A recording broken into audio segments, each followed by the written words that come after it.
na andun daw po yung tayo pag-aalabin. At saka, kung paano ko po naramdaman yung parang gusto iparating sa akin ng Diyos at naramdaman ko po talaga yung na maglingkod po tayo ng tapat sa ating Panginoon. Na kung gagawa man po tayo, yung may pag-ibig at hindi yung napipilitan, na marami po akong naisip ko, na-realize sa sarili ko na maraming bagay akong pagkukulang sa ating Panginoon. Bagamat gumagawa po tayo, sumusunod, pero wala po tayo yung sinasabing pag-ibig at pagmamahal na yung dapat po nabibigay natin sa Panginoon. At kung hindi po natin tinatalikuran yung ating mga kasalanan, hindi po tayo makakapaglingkod ng tapat.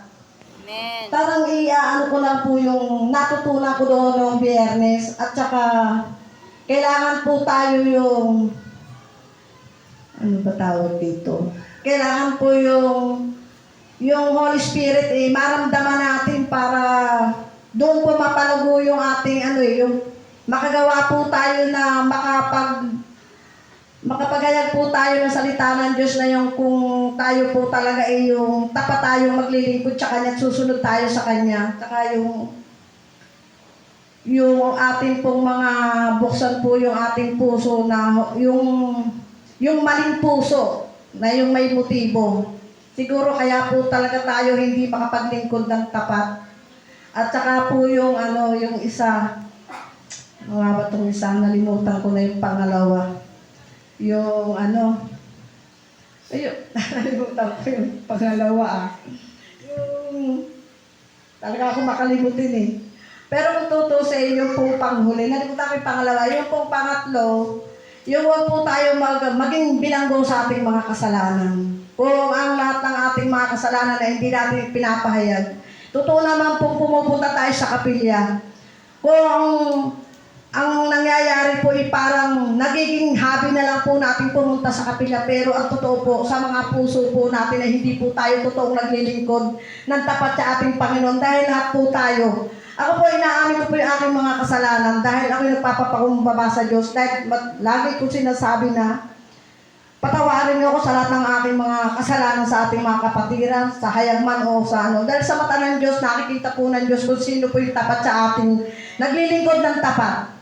Dahil kung tutusin po sa ating mga kapatiran, hindi naman po natin masasabi kung sino ang may kasalanan dahil hindi naman po tayo Diyos. Diyos lang po ang nakakaalam sa atin. Kaya nga po sinasabi nila, hindi tayo sapat na papasok lang dito sa kapilya. Kailangan po makita natin sa ating buhay na tayo ay nakikita sa ating buhay na kung paano kumikilos ang Diyos sa buhay natin. Kaya ako po sa totoo, nagpapakumbaba nga po ako sa Diyos kasi kahit po anong gawin kong paglilingkod, yung mga tao sa paligid po natin, napakasobra. Yan po talaga siguro tinitignan kung totoo po tayo tapat sa Diyos na makakapaglingkod tayo ng tapat kasi kung kailan ka lumalapit na maigit tapat sa Diyos pero papasukan ka ng mga problema na hindi mo inaasat. Purihin ng Panginoon. Purihin ng Panginoon dahil sa buhay ko kung tutuusin.